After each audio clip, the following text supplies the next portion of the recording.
welcome to the 916, a food podcast about Sacramento, where we talk to anyone working in the food industry in and around our city. Our goal is to take you behind the scenes and introduce you to the people who are making your favorite dining experiences happen. I'm your host, Max Connor, and I'm joined, as always, by my co-host, Neil Little. Neil, what's been going on, man? Not too much. The semester has started for me, as I think some people have heard, so I've been doing that a lot, but just hanging out, talking to a lot of chefs. And actually, the chef we have on today, I have actually known, I was thinking about this, for over a decade now. I met him in Old Sac many years ago. He's a constant regular at my bar, and I like to take care of him. So I'm very excited to introduce you guys to him. Yeah, our guest today is Dennis Sydnor, who runs Renegade Dining here in Natomas, where I am. And Dennis has a really interesting background, a long story of working in just about every facet you can imagine in the restaurant industry, and has a really deep connection to food from his childhood, which I always really appreciate because that's what got me into food. Which reminds me, I got to have my wife's had COVID, so I've been watching the kids all week, and my mom wanted to bring us dinner one night. So I was like, that whenever my mom says, you know, can I bring you guys dinner? And she's going to make it. It's like, yes, spaghetti, please. That's like my mom's recipe that I want if mom's going to make it, that I just can't make right. That her spaghetti is like weird and unique. It's like totally her own recipe, and it's really delicious. So I got to have some good home cooking this week, which Dennis is all about. Well, now we know one of your rapid fire questions for what we want to ask you. I love spaghetti too. It's fantastic. Now I got to ask, I assume she didn't buy it at Safeway, right? What's that? The spaghetti sauce? Yeah. Yes. I know you're an anti-Safewayist over there. Yeah, no, this is not a like mom's secret recipe and it's actually just Prego with a few ingredients thrown in. No, it's like from scratch all the way through. So. Well, now you just got me hungry all over again. So this is the way these interviews always go. So let's just jump right into this. Chef Dennis is with us. Enjoy.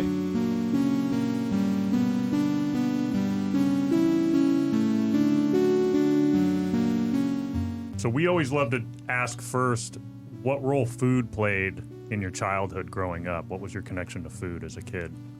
Oh, man. So my father was a really good cook, and my mother was a good cook as well, and my grandfather and uncles and aunts. Food was just a part of what we did, gatherings, birthdays, holidays, deaths, weddings, you know. And so my father really liked to grill, and he liked to make Parker House rolls. And so around the holiday times, you know, the house would be filled with the smell of smoked meats and yeast, right? And butter. Crazy. And it was an excuse to stay up late. If my dad was in there cooking, you know, getting ready for Thanksgiving or whatever, if I was willing to help sift flour or, you know, brush butter over top of the rolls, I could hang with him as long as I could hang, you know? And so it was probably about like 7, 8 years old that I was introduced to learning how to set up temperature zones in a grill, my father's way, you know. And probably around like 10, I decided I wanted to start cooking things for myself. My older sister didn't really care to cook, you know, and I'm the second oldest of 6. And so it would be like choose your own adventure when you go in the kitchen, but I wanted mom's greens. And so I saw the stuff that was in the fridge, and I asked my mom, could she, you know, teach me how to make it? And, you know, over the phone, because my parents were entrepreneurs. They had a printing business here in town for years. And so my mother taught me how to make a stock, the ham hocks or whatever. And then, you know, we grew up cleaning greens and, you know, black eyed peas and stuff. And, you know, I lived in South Sac, 29th and Florin off of 29th and on Gardendale, Beeston Avenue. And my mother and her friends would sometimes go into Elk Grove when it was just farm, right? And farmers would let them come and pick, you know, greens and stuff like that. So they would come home with bags of greens, and we would learn how to clean them and stuff like that. I mean, there's a video from like 88 or something like that of us sitting around the table shucking peas and cleaning greens. Our friends even, you know, it was back when everybody would be outside playing, you know, and so it'd be like, hey, if you guys want us to come back out quicker or finish this football game, let's get in here and clean these greens, you know. And then one of my early childhood memories was eating artichokes and dipping them in mayonnaise with my mom. I can't do heavy. I can't do mayonnaise like that anymore. I mean, it's like, this is like pre-kindergarten stuff, man, you know? And then going to like kindergarten, first grade, my mother would make oatmeal chocolate chip cookies with like walnuts sometimes, right? And then put a piece of cheddar cheese. She's from Pennsylvania. And so my dad's from Ohio. I was born in Cleveland. Okay. Right? So I was like, cheese on the cookie? Sure, I'll try that, you know? And then, again, not even being old enough to see on the stove, and we're in Pennsylvania, my mother's sister, Beth Ann, was making scallops and brown butter, like bay scallops and brown butter. And so, like, those scent memories stuck. I mean, to this day, I can smell all of it. Yeah. Wow. Like right now, I can smell and see and hear the sizzle and smell the butter going in the pan and being like, whatever you're doing in there, I want half of it. So, I mean, food definitely it's shaped. And so, interestingly enough, I was asked to submit some recipes for a local magazine. So in November, myself and like 5 other chefs will be presenting the recipes that we kind of grew up with during the holidays. And so the ribs, the Parker House rolls, and then my spice mix, I gave them all those recipes. Right on. So I had to make these rolls again, right? And it just takes me back, man. It's just like the scent and the smell and the bite is like being back in South Sac, you know? Yeah. Being back in the family kitchen. Yeah. That's awesome. So when did you know that food was going to be your future? Did you have a moment, or was it a kind of gradual over the time of growing up? 17 years old in Cleveland, Ohio, and my parents, again, they moved the business out there. So at 16, we moved out there, and one of their clients had a barbecue joint literally across the street from the high school. So they asked me to come and work for them. I did, and it was just the reaction that the kids at the school, right? It was like, oh, you can cook? And, you know, it was like a little bit of a bump of notoriety. So it was cool. It was a new kid on campus, so it was even cooler, right? Girls start winking at me a little different, you know, like, I'm coming to get wings. I'll be there, you know?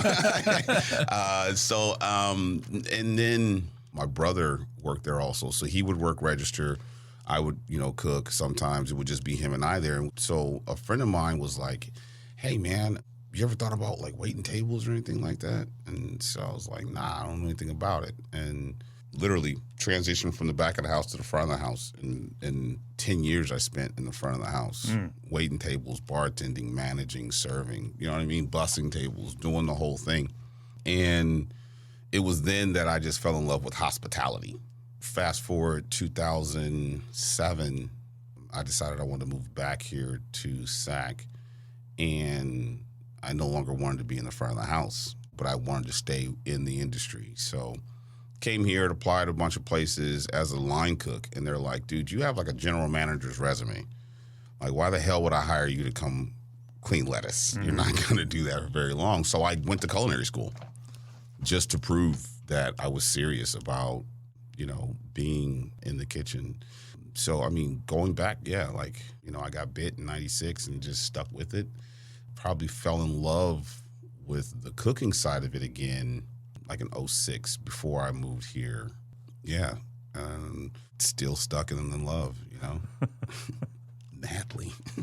Do you think being in the front of the house has given you any advantages in the back of the house, or do you think they're just so completely different that there's not a lot of correlation? I think every chef should spend 2 weeks, a month hosting, bussing tables. It makes it a lot harder to say no to the subtleties of a request. I just want this like this, or I just want this like that, you know? Because when you're standing there at the table and someone's asking you, can I have this without salt? It doesn't bother you to say yes because it's possible, right? When it's possible, you do it. So I think it gave me a small advantage just in, again, transitioning hospitality, the idea of being hospitable to someone that you don't see, right? And understanding that yes is not really going to kill you to cook this without oil. You know, you'll figure it out, right? So I think a little bit.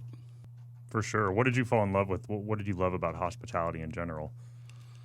Again, just for me, it's the same for others. Time and place, memories. People eat and they drink in celebration and commiseration, and so it becomes a memory, like a song, right? Food becomes a memory, that experience becomes, and so I love that people would find joy either in remembering, my mom used to love the pound cake from Marie Callender's. I don't even know if Marie Callender's make pound cake, but Probably. you get my point, right? Yeah. You're right. So we went to this place for every graduation. We went to Sullen's, and so to be a part of that experience for people, weddings and anniversaries and things like that, and surprise engagements and stuff like that, that definitely, and then being in the front of the house and seeing the smiles, right? And watching the tears, it was like, this is awesome. This is dope. And so. That's right. I love that. I mean, that's why we do this, right? It's because we wanted to create, we both love food and love restaurants and wanted to create even more of that connection from the guests to the people behind the scenes, because it's beautiful. I mean, and you can hear it from you here and talking about your childhood and the smells. Like I remember when I was like 8 years old, going to this French restaurant in my hometown and having escargot and duck à l'orange, right? And like falling in love with duck at 8 years old, and just like I can remember what that place looks like, eating it. And then that's where I wanted to go for my birthday, every year. Yeah, tell us more about your French Laundry experience at 8 years old. 8 years old, right? Exactly. I did not that was grow still up. Kraft mac and cheese and tomato soup. I did not for me. grow up that bougie. Yeah, I was eating top ramen and hot dogs at 8 years old, and I was like, hey, I got to learn how to make something else. Like My dad grew up, in a post-depression household, and it was like, I never had a casserole growing up. He only bought good steak, so it was lucky. I mean, I grew up in a household where my dad had sort of made it from where he was, and then he was like, food was the thing, right? Neil and I have had fights about this because when we first met, he talked. I was like, I don't shop at Safeway because my dad refused to step foot in a Safeway. He only went to the Draggers, which was near where we lived. That was like the nicer market for just because. Yeah. He had that bit of like, I've made it, so why wouldn't I? And that was like my grandfather was kind of like that. It was just like certain things on my mom's side, post-depression or whatever as well. And so like, it's just things that he just was like, I'm just getting the best. And that was his thing, going to the Amish country to get cheese and stuff like that, Yeah. So I could dig it.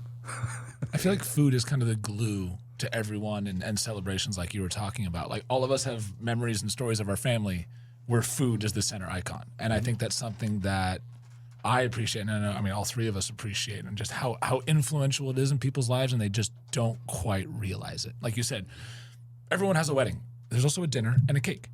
Everyone has a graduation where you go to dinner and there's something afterwards. And it's like being a part of those, and like you can like accentuate those experiences so much more coming from the kitchen. Absolutely. So now you are doing catering, correct? Yes and no. I'm doing that as well as operating a cafe.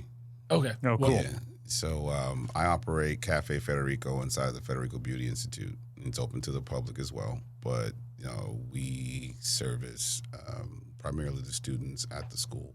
But then I do get to do catering and things like that. So I don't really like catering, to be honest with you. I'm getting old.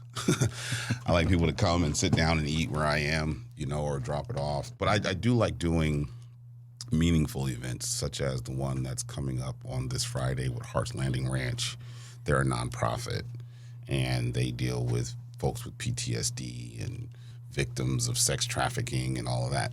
It's equestrian, right? So like they get them around horses, and they use these different techniques in horse training to help these people in their recovery process. So I love doing things like that. But in the cafe, we'll be starting a series of like chef table events, actually eating in the kitchen. Oh, nice. So I'm going to deck it all out, bring them in close. We'd only be 4 people at a time.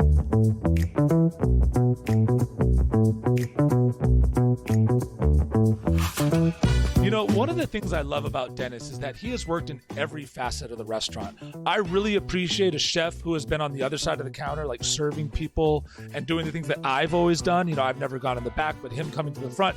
And he just sees how much food can influence and have such an impact on people when they're eating. Like seeing that first bite of, let's say, spaghetti, for example, and just seeing the happiness that it brings people is just something that's such a joy and something that a lot of chefs don't get to see on a night-to-night basis. So I really appreciate his understanding and belonging back there. Yeah, I mean, he was pretty strong by saying, he thinks every chef should spend 2 weeks per month out in the front of the house. He really gets that your graduation dinner, you're going to remember graduating as much as you're going to remember the scallops you had that night or what you had at your wedding. It's such a sense memory that it grounds you and connects you to these big moments in life. And he really understands that as someone who's worked wholly in hospitality in all these different facets. So in Sacramento, Dennis, after he went back to culinary school to really prove he wanted to work in the back of the house, he started working at the Grange, where he really learned that kind of connection to local produce that makes Sacramento unique.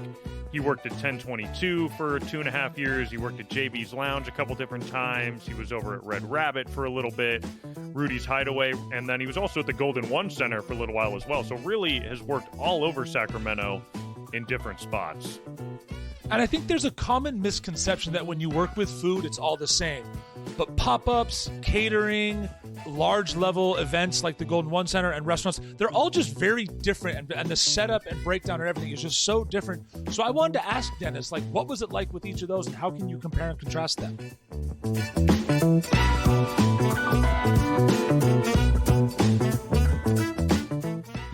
The differences. Pop-ups are like moving every day, because you set up, you tear down, you're in and out of a vehicle, your storage, and then, the brick and mortar it's steady, it's consistent, not as exciting or as alluring as the pop-up scene, because you are going to these different places and meeting these different people all the time. And then catering is great money in catering, but it's like, I don't know, shipping food. You're right. It's just like, the quality just diminishes. It depends on what you're doing. I love doing barbecue catering because barbecue sits and, it just gets better, especially if it's done right, and then the similarities is just planning, processing, and making sure that you can deliver the best quality food to the guest in the moment that you can. What was interesting about our style of pop-up was my former partner and I were both like fine dining background kind of thing. And so we were rolling out to pop-ups with like 12-item menus. Right. Yeah. In the beginning. It's like legit. We were out there with flat tops, fryers, burners, like legit kitchen type setup, man. And like cranking out these, extravagant menus, shaving truffles at tables and stuff. And they're like, what are you guys doing? And like, we don't know. We're having fun. We're cooking food. And that's what we're doing, And so the pop-up thing was great, man. It was fun to do it, but it was never like my long-term goal. I would like to do like festivals because those are great. Like Foodie Land and Aftershock, and even like this country festival is coming up. Golden Sky or something. Is, yeah. It's going to be like the country version of Aftershock, essentially. Oh, boy. Oh, boy. But again, it's just like, if you can find simplicity in your offering and, quantify the steps, you can kill it. In a weekend, man, you can kill it. So how did you land in the Federico Beauty Institute? I mean, that's a pretty random spot to decide to go out on your own and end up over there. I mean, people don't know, it's in a business park in Natomas, not around other businesses at all. Like, you'd have to really look it up to find it or know anything about it. So how did you land there? Chef Buddy had the space and was using it primarily to do his catering stuff out of, but didn't have a desire to operate it, during the 4 or 5 days a week that the school is open, 5 days that the school is open. And we were kind of like, it was getting hot outside, and so it just kind of made sense to go into an air-conditioned space. But again, it just offered the consistency, not having to load in and load out, day after day. And so it just kind of just fell in our lap. And then I just continued to do it because it's kind of cool. Yeah. I don't work for the Federicos. I lease the space from them. And so I get to work with them. And it's cool to keep building and offering something that the students will like. That's my primary thing, is like make something the students will like.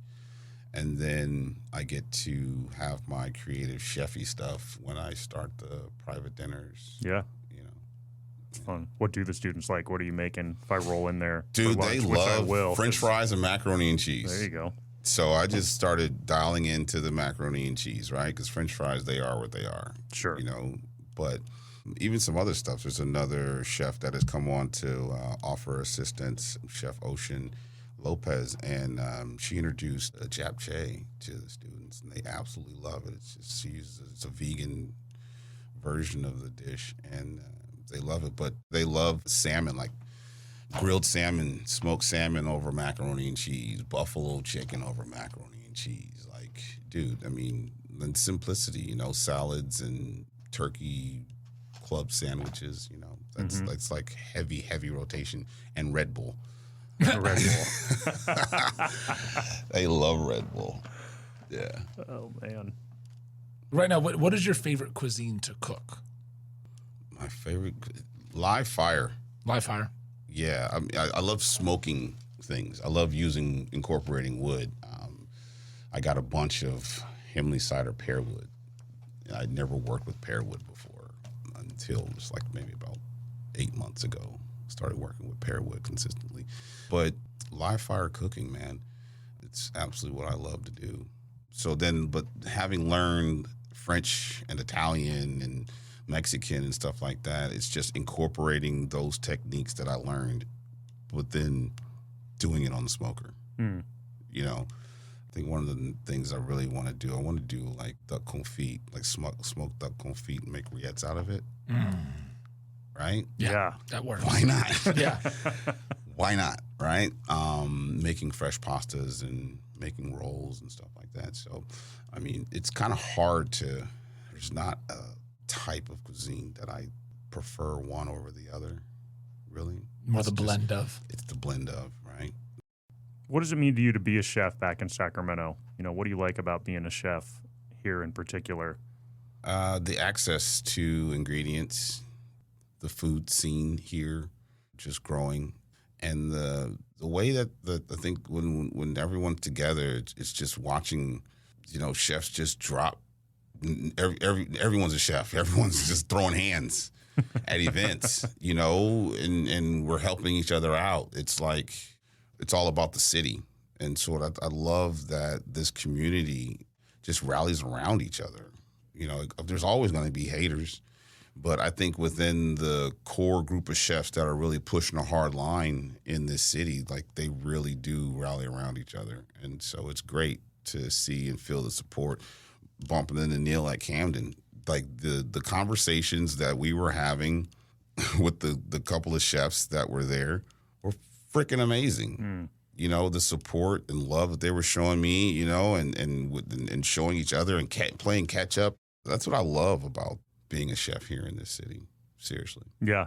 I mean, that's what we found since starting this podcast is the camaraderie in the city amongst otherwise would-be competitors is I mean, you said, it's all about the city. I think seems to be a realization that, like, hey, as that saying goes, a rising tide lifts all boats, right? Mm-hmm. Like, the more anyone can put Sacramento on the map, the more other people are going to find everybody else. And it's and I think COVID too, like post-COVID, it's just like, man, if you're still out there doing it and you survive that, like, we saw so many of our own kind in restaurants fail that it was like, we need each other to keep each other afloat. We can't be individuals anymore. We can't be competing on sales every night and worrying about who's selling what. It's like, no, what are you doing? That's awesome. Keep doing it. Like, the more of you there are, the more of us there can be. Yeah. 1,000%. That's one thing I love about Camden is like the amount of chefs that come there just to chat and hang out.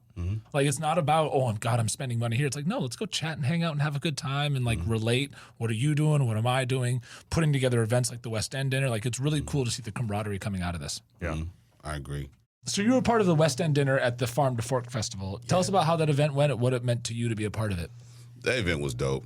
to see the work that the Last Supper Society put into making sure the chefs had information was dope, and working with Visit Sac. And, shout out to Visit Sac, Annie Mosley and Mike Testa and folks over there. They're really knocking the doors down right now with, getting a majority of the local folks involved. But it was dope to be a part of that event, to see what Sacramento was in that space, to see what the African-American restaurants that were there, the Japanese restaurants, the Chinese restaurants, not just the restaurants, but the communities that were thriving there. Sad to say that they were redlined out, and then that practice kind of went national after Sacramento kind of led the way on that, right? Yeah. Kind of sad to have that, but awesome to highlight what was with what is, and the chefs that are now, and just kind of looking back. And, again, huge shout out to the Last Supper Society, Byron and Ryan and Tony and those guys for doing the research, doing the hard work, and seeing that thing come. It was dope, man. It was like jazz, and it was just like, it was great. Truly an honor to be a part of that group, to do that. Yeah, that's phenomenal. And like you said, I think good for the city and for those guys to really push it and make it happen during a time, farm to fork, that's all about shining the best possible light on the city, and for them to say, hey, let's look at this ugly history of the city and shine a bright light on it, and then as a result shine a light on all these other chefs and what they're doing today. I think look at what happened out of it. You got Stockton Boulevard, Oak Park, Franklin Boulevard. You got all these different neighborhoods that have sprung up that, they have some of the most authentic flavors, right? In these nondescript locations, right? And again, they were on Capitol. Yeah. Right there. So, at some point you do got to pay homage to what was, right? So good on them for, recognizing that as an amazing thing to highlight, seriously. Yeah. And Sonia Bradley too. Sonia Bradley is, she's an amazing person. She's, equity inclusion with Visit Sac, and, just really putting her ear to the ground as well. So again, kudos to that entire Visit Sac group. That West End dinner sounded really awesome, and I really hope that it becomes like a yearly part of the Farm to Fork Festival that we have here in Sacramento. Yeah, it seemed like a really great event, and hopefully a way for them to continue to highlight a diverse group of chefs every year in Sacramento. Hopefully it's something they can continue to do. And so leading you into the last part of this interview, we had a really fun conversation with Dennis about an opportunity he had to be a part of reality television, which Dennis, I gotta say, you've heard this much of this interview for it. He was kind of perfect for it. His voice is perfect. His attitude is perfect. He was on the show Cutthroat Kitchen, and there's a whole long backstory we won't get into as far as the show not premiering for a long time, but it is something you can now finally see on Discovery Plus. You can get a free trial for that for 7 days and check out his episode. He bets on himself. I'm not going to give too much of it away. So the conceit of the show is they give you these impossible challenges, and you start with a pile of money, like 50 grand at the beginning, and then they say like how much money to not have to do all your prep on a moving station that's being pushed around all the time, or to do all your prep blindfolded, or to lose your entire basket of ingredients and have to go get new ones right away. So there's all these different things, and Dennis bet on himself in this episode in a way that was never should have worked, and he made it work, and he bet on himself, as he talks about, and it's a really great story. So we're going to bring you that part of the interview as well of Dennis's experience on Cutthroat Kitchen.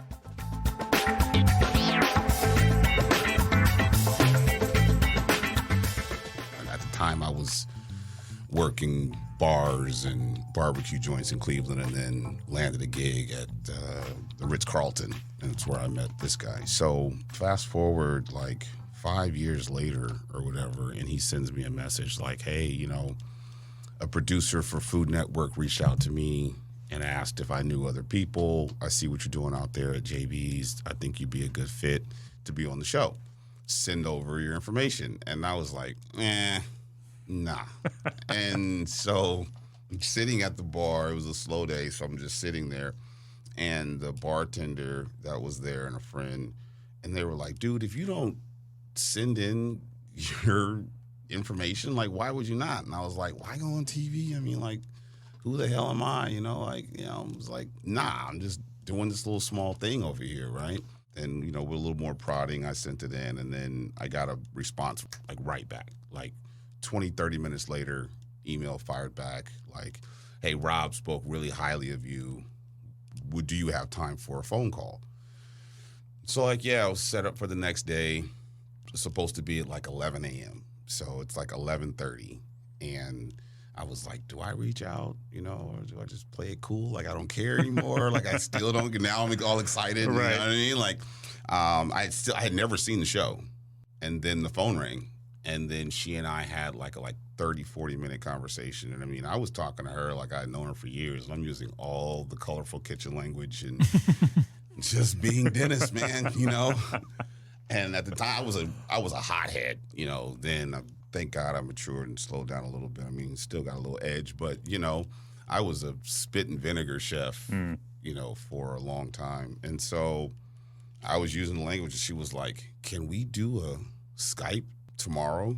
And I was like, sure. So then get on the call, and I dropped the colorful language. This is being recorded. I know it's going to go to the producers and stuff. In the middle of it, she goes, dude, this isn't working. She's like, where's the guy I was talking to yesterday? And the owner of the bar, JB's, was in the office milling about. And she's like, I need that language. And I look over at him, and he just kind of shrugged his shoulders. And I was like, well, fuck it. Here we go. And legit, we did it. And then at the end of it, she's like, I'm taking this unedited to the producers right now. And man, like the next day, 2 days later, they were like, yep, here's your booking and all that stuff, and come down to LA and shoot. But it was great. It was great. It was a great experience for sure. What it taught me was a couple of things. One was to bet on myself. It's something that I share with people often is whatever your passion is, man, bet on you. If you're willing to work hard and you're willing to do what it takes to see your passion, pay your bills and make you a little money, then do that. And even if it takes a while to get there, just do it. Whatever it is, if it's making guitars and standing on the corner of Sunrise Boulevard because that's what your passion causes you to do that. Someone may see you and invite you over to play in a set or whatever, right? Yeah. And then just be patient. Like if you have an accomplishment, there's something that you've done, you don't gotta live on that, right? Know that you did something, and if the world never sees it, and that's what it was like for 5 years, like, part of the world saw it, but no one in my orbit, no one in my world saw it, so it wasn't on social media, it didn't exist, right? Yeah. So, right on. What a great lesson. I mean, it makes me so happy to hear, because when I watched it, and, I was doing some research on you, and I watched the episode, and I watched sort of the hit you did when you were cooking with your partner when it came out that they did on ABC 10 or one of the local stations. And I just remember thinking like, and that sucks that you like did something you were probably thinking like, all right, this might give me a boost in the industry or help out in some way. And then you just don't know where it is and it never comes out. And then and you're asking God, like, what's going on here? And then suddenly it comes out at the most opportune time for yourself and your new business. Like, funny how that happens when you're working hard, doing the right things, right? it was a gift, man. Seriously, It was a gift because, again, at any other point that it would have released, I would have been an employee of someone else, and they would have ultimately reaped the benefits of having someone. And so that would have been, again, it would have been a great boost for my career as an employee, but, not even understanding what it would have taken to be an entrepreneur at that time. And so then getting into entrepreneurship, it was a huge boost doing pop-ups when that was all that was available, really, because restaurants were to go, Right. Restaurants were doing a lot of to-go stuff. And so then the breweries and wineries, they weren't able to open because they weren't essential businesses. So having a food vendor out, so it was kind of cool. And it gave us a little boost. People were coming by, I saw it, whatever, and that kind of thing. So it definitely helped to give us something to talk about, to make us relevant in the moment, even more so than just having good food. It was just a little extra octane, in the tank. So You were funny on it too. You had me laughing out loud a couple times when I watched it. Neil hasn't gotten a chance to see it. I haven't gotten a chance. I will though. It's funny, because again, I hadn't seen it for 5 years, so I forgot a lot of the stuff that I had said. So when I watched it, I was like, "Those are some good one-liners." I gotta write those down. Get like Gordon Ramsay and Suge Knight's Body. Yeah. I think as they open the show with you saying that. I'm like, what is it? Yeah, Gordon Ramsay and Suge Knight's Body. Add that up. It's funny because so just did the West End dinner, and one of the chefs that was pictured in the photo, like the final photo, we were all sitting around, and Chef Santana was like, "Hey, come, let's all take a picture." And so someone asked one of the other chefs, like, "Who's the dude that looks like Suge Knight that just got out of jail?" I mean, I'm not that tall, you know what I mean? Yeah. I'm not even 6 feet. I'm 5'11", you know what I mean? And I used to be a little heavier, but I've slimmed down a little bit. But I think it's just the beard and the bald head that, Sure. You know what I mean? Like, that gives it away. I knew I had to lose weight when people were calling me Rick Ross. So I was like, all right, I got to put the soda and beer down for a little bit. Oh, man. Should we go to the fun part? Yeah, let's do it. All right. So you explain this better than I do. You're better at it. Well, we like to ask a few rapid-fire food-related questions to kind of end the show. So the first one is, what's your favorite cheap guilty pleasure? Game of Thrones. It's not even food related, but Oh, okay. watching Game of Thrones. Cheap guilty pleasure. Jeez, man. Chicken nuggets at McDonald's. Oh yeah. I had those last night. What's your dipping sauce? Ketchup. Ketchup. Oh, I don't even go for the sauces. I go for the lovely McDonald's agrodolce. Their little sweet and sour sauce. I was gonna say I'm a sweet and sour guy. I used to like the honey mustard. I Oh don't know yeah. if they changed the recipe or something. I don't know. Maybe I just haven't had it forever. But yeah, just ketchup. Nice. What's your favorite dish to cook at home? Grilled hot dogs. Grilled. What kind of hot dogs? All beef. All And beef. you like Costco. Yeah, Costco's all beef dogs are. I still miss real the good. Polish dog. Don't even get me started. Yeah, I'm angry. You can't get it at the food court. And it's like, yeah. What's your favorite snack food? Chips. Yeah, you got a favorite chip or chip line or? Like pop chips recently. Sour cream and onion, but just chips, man. Yeah. I used to have them at the side of the bed, and I was almost 300 pounds. So now they stay in the pantry away from me. But yeah. Make you get up to go get them. Yeah, like chips and frickin' salami and provolone cheese and a Coke. Yeah, those are all good. I think I've done all of those together at the same time as well. 1 o'clock in the morning. Yep. Right. Snack. Catching the final Sports Center. What's one restaurant in town that you like to go to on like say like a Monday, Tuesday night? Something small, get a good bite to eat that people could go to. Golden Bear. Love Golden Bear. Golden Bear. They have sneaky one of the best kitchens in town. Yeah. Granted, it's the size of a shoebox, Yeah. but Yeah. Right on. fun old school Sacramento spot. Yeah. What's the dish from your childhood you'd like to go back in time and eat? My mother's smothered chicken. Anytime, she lives in Atlanta now.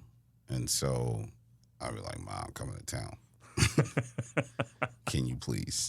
Because I'm a chef. I can't recreate it. Yeah. She's even told me how. And I think a part of it is I don't want to. Mm-hmm. Because then she'll be like, just make it yourself. Right. But yeah, my mother's smothered fried chicken. It's next level good every time. Yeah. Mom, make it again, please. It's got to have. I mean, I've talked to chefs who have tried to recreate the childhood thing, and they're just like, I remember talking to Chef Checky, and he was like, he made his grandfather's creamy potato soup, and he was like, I'm a chef. I know this should be better. I don't know what he put in there. I know what I'm making is better, and then I eat it, and I was like, this is not. Yeah. It's not. Not. No, because I could make the stock. I could buy the beef knuckles, and I could make the best beef gravy in the world that I think, right? And I could do this with the chicken and do that and do all of this stuff. And then when I asked her, she's like, "Oh, I just did this, and this," and I'm like, "What? What? Keep doing it." Yep. That's amazing. Right on. Well, Dennis Sydnor, thank you so much for being here. It was a pleasure having you. Thank you guys. Seriously, That was fantastic. Yeah, man. Yeah, Good it's time. fun. Right on.